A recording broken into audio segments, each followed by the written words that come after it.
In this video, I want to show you 4 absolutely incredible speed building strategies used by experts, including a few virtuosos you may have even heard of.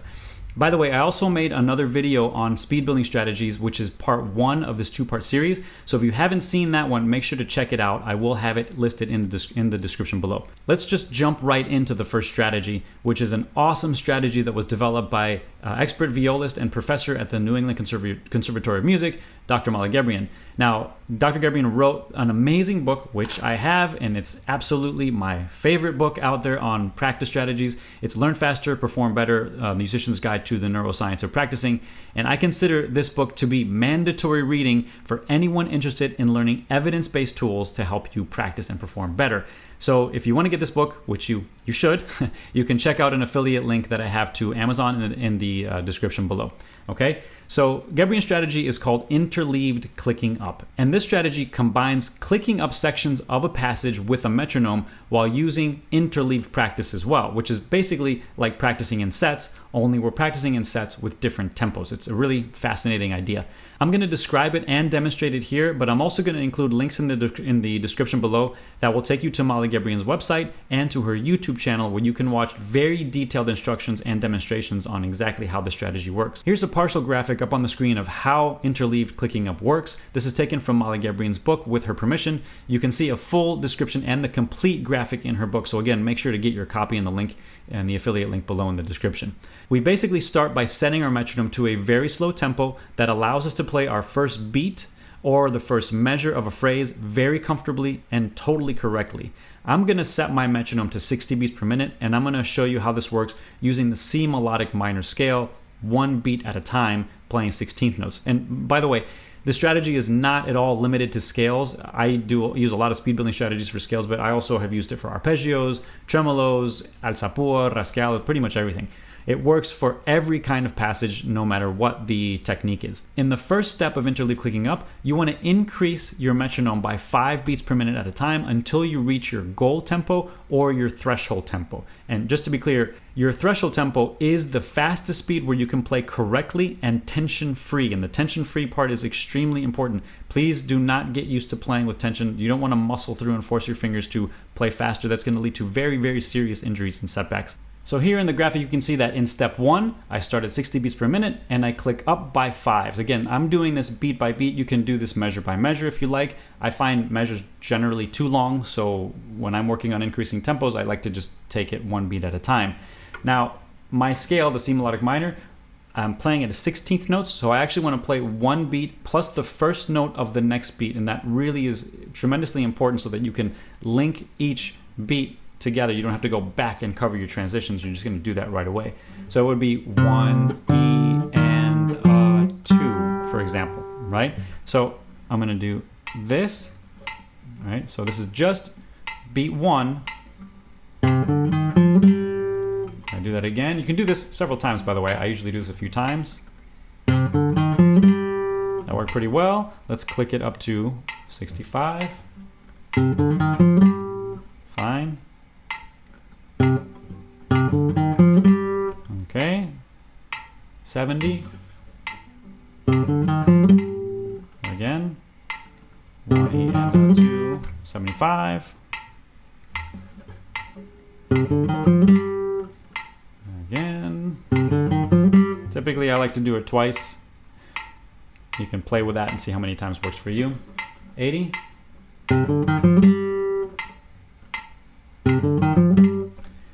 85, and I'm just going to take it just up to 90 as Molly Gebrian has on the graphic. So 85.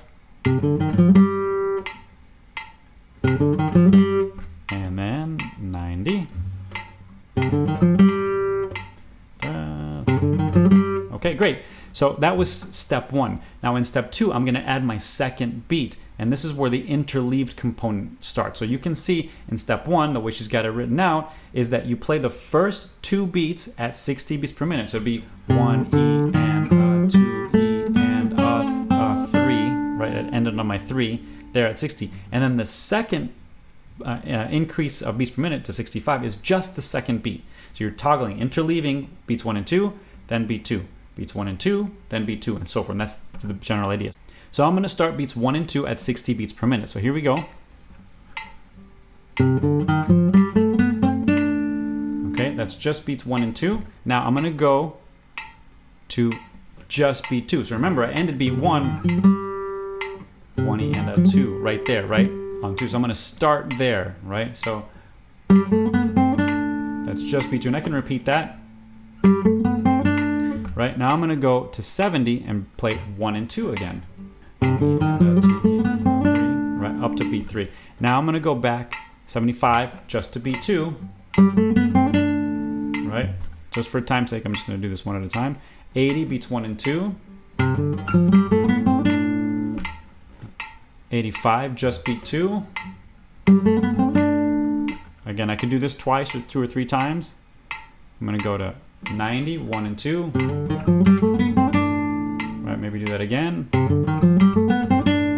Okay, now I'm going to stop. So now you can see we're on step 3, which is adding the third full beat, plus of course the first note of the next beat, which would be beat 4. So that whole phrase is 1E and a 2E and a 3E and a 4. I end on my A, right?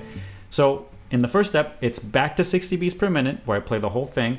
The second part of this is going now up by 5, so 65, but I've just played the third beat, right? Remember, this is 1E and a 2E and a 3. This is my third beat, a 3E and a 4, so I would play here.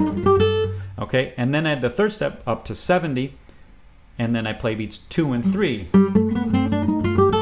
Right, and then the fourth step is all of them again. Right, and you get the idea. I'm not going to go through that with a metronome, but that's the concept. Oh, and by the way, Molly Gebrian has a follow-up version, or kind of a second version of Interleaved Clicking Up, which she describes in detail in her book.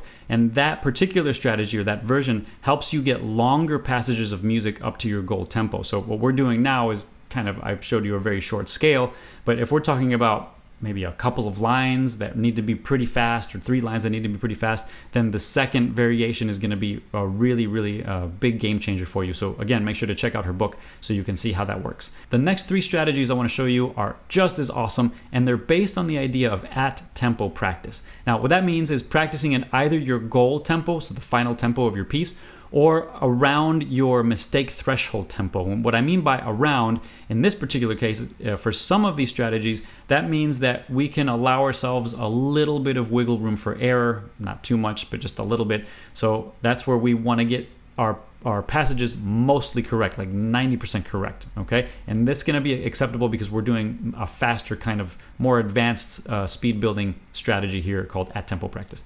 I'd like to start with a strategy that I call at-tempo chunking and chaining. In Gebrian's book, she has actually the same strategy in there, but she calls it at-tempo chunking. This is a strategy I've pretty much used my entire music career, and I've always found it tremendously helpful. So this is a strategy that I usually like to use after I have used other strategies to increase my tempo to my goal. But sometimes we just need to change things up a little bit in our strategy for speed building and start fast so that we can get an immediate feeling of how our hands and fingers are going to need to flow at faster speeds. Now, here's how the strategy works. You want to set your metronome to your goal tempo, or even to a tempo that's a little bit faster than your goal, as long as it's below your error threshold. For this particular strategy, you want to be just below it. So let's say my error threshold is 16th notes at 105 beats per minute. My quarter note is 105 beats per minute. So I would set my metronome to 100 and then start chunking my notes by beats or by measures. In this example, I'm going to do this by beats. I typically like to default to that. So it would be similar to what we did with the Interleaved Clicking Up, 1 beat plus 1 note, then we do 2 beats plus 1 note, 3 beats plus 1 note, until we have the entire passage. So here is an example. So I'm going to go ahead and set my metronome to 100 beats per minute, right? And remember, it's 1 beat plus 1 note. So I'm going to do the first beat plus 1 note. So that's 1E and a 2, so at 16 notes. Might do that a few times. Okay, now what I'm going to do is 2 beats plus 1 note. Okay, now 3 beats plus 1 note. Up to there, and you get the idea. Let's say that were the end of my phrase, then I would be done with that particular strategy, right? And then the next time I want to work on this, if I want to use the strategy, I would use the same protocol. I would start at my goal tempo or threshold tempo and work 1 beat at a time, chaining them together. Now, I do like to vary this sometimes. Sometimes I won't start necessarily at the first beat and go to the final beat. I might start at the last beat and go in reverse order. So let me just show you that real quick. I'm not going to use the metronome, but if I wanted to, I might start there and then go to there. And then, so I'm chaining kind of backward. I start at the last beat, this beat 3, then beats 2 and 3, then beats 1, 2, and 3. I like to change it up a little bit. Otherwise, I find that the first beat tends to be really strong and really over repeated. So consider that when you use this strategy. I find that works really well. You can also start maybe in the middle and then work forward, in the middle work backward, and you put it all together at the end. The next strategy is called at-tempo chaining and clicking down, which is a strategy that virtuoso trombonist Jason Suleiman created. In fact, Suleiman strongly believes that this method can give us faster results than strategies that have us increasing our tempos. In this strategy, we set our metronome once again to our goal tempo or to our threshold tempo, and then first chain one note at a time until we get our entire phrase at our goal or threshold tempo. And then we start to click down by ones until we reach a tempo that feels better, where that's error-free and that's tension-free. What I find really interesting about the strategy is that it gives us a lot more room for error at our faster tempos. If you're not familiar with Troy Grady, you should check him out. Troy Grady is an electric guitarist, virtuoso, and he advocates very much for the idea of spending less time in slow practice and more time in fast or faster practice. Because like I mentioned in one of my other videos on slow and fast practice allows you to use and feel the same muscle groups that you're going to use when you play quickly. Now, both Grady and Suleiman say that the passage, when you play it at faster tempos or your goal tempo, it doesn't have to sound perfect right away, so long as it feels smooth and so long as we continue our efforts to correct our errors at tempo. By the way, I'm going to have a link to Troy Grady's video where you can see him playing fast and talking about fast practice. So check that out in the description below. I'm also going to have a link to the video where Jason Suleiman shows you this particular practice using the trombone. Now, there is one important point that Suleiman mentions, which is that he does spend a couple of weeks chaining his notes up to his goal tempo. And then after that, once he gets his phrase, working and feeling mostly correct, like maybe he doesn't say this explicitly, but I'm assuming like 95 to 100% correct, then he'll start clicking down by ones. So if you're using this method, it's not going to be day one chaining and then the rest of the time clicking down. You're gonna start chaining each day until the phrase gets better, and then once it gets better and you feel more comfortable, then you just start at your goal tempo and then you click down. Of course, there's no science to back up any of this, so I do think it's important to experiment a bit and see what works best for you. I can tell you from experience that I have used all of these strategies and they all work tremendously well. I also think it's important to change up your strategies. One strategy is not going to work all the time. Sometimes you're just going to get tired of that strategy and you want a bit of a change, which is why I've put this series together so that you have some different tools to choose from when one strategy either gets boring or you feel like it stops working. So here's an example using the C harmonic minor scale with the goal tempo set to 100 beats per minute. I know that's not too fast, but for me, that is my personal limit right now because unfortunately I have a bit of a movement disorder that affects my ability to go super fast. But for you, if you can go faster than that, that's great. If 100 beats per minute is too fast for you right now, make sure to set your metronome to that threshold. Okay, so I'm going to show you an example at 100 beats per minute, C harmonic minor scale. By the way, C harmonic minor is a flat 3 and a flat 6, natural 7th. Sounds like this. That's my natural 7th, and then back to my tonic, right? So if I chain 1E and a 2E and a just one note at a time.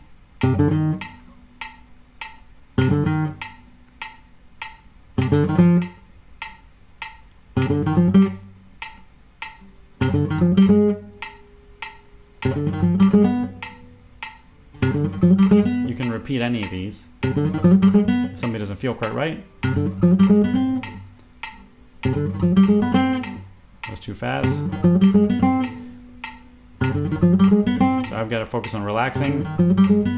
And let's say I spent a couple of weeks doing that. Week 3, I'm going to just start at 100.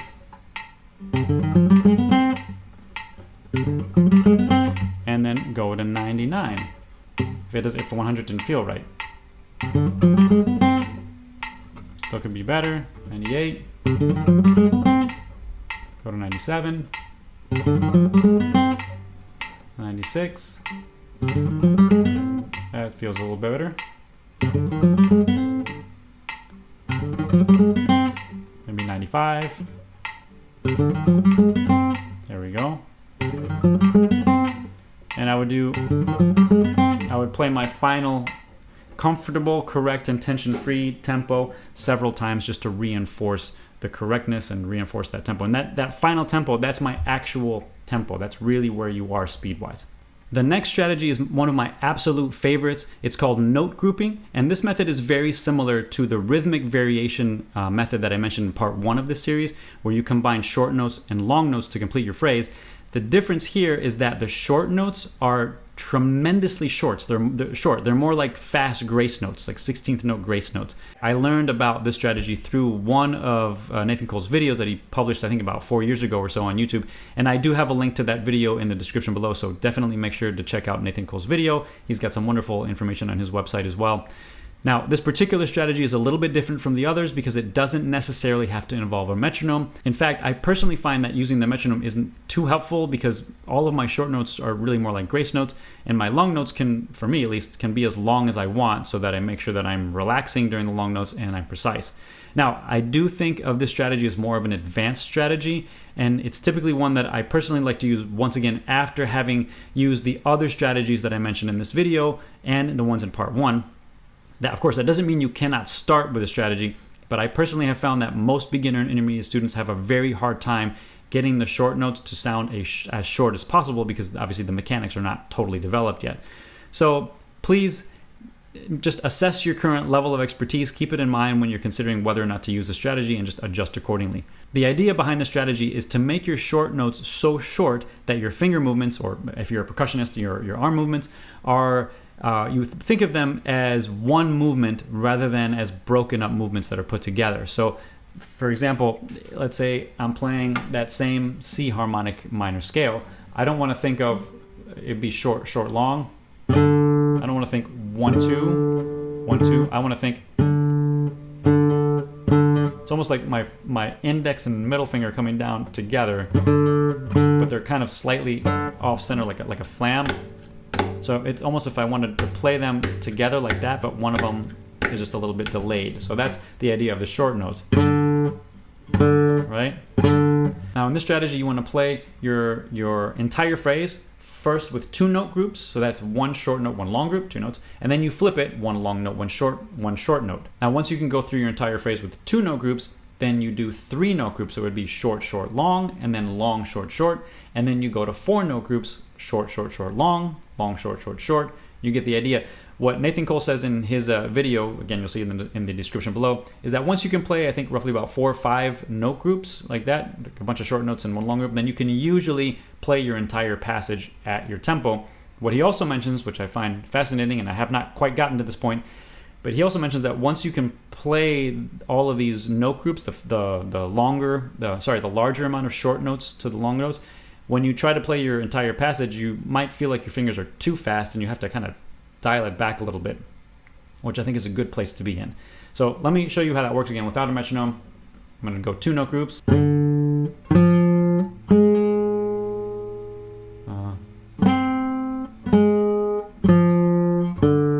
Right, so long notes as long as possible. I'm going to flip it, long, short, long. So it'll be long note first and then short, long. Right, you can hear how short those notes are, right? 3 note groups would be tagaran. What I feel like is I have to really concentrate to make sure that I'm correct, I'm getting a good tone. Now, increasing our speed is obviously important. We don't want to play all of our music at turtle pace. It just won't sound good. Most music has to be played at a faster tempo to sound good. But playing faster and practicing faster can usually come at the price of making a lot more mistakes in practice and sometimes even in performance. So how do you handle mistakes that just keep coming up in practice and performance no matter what you do?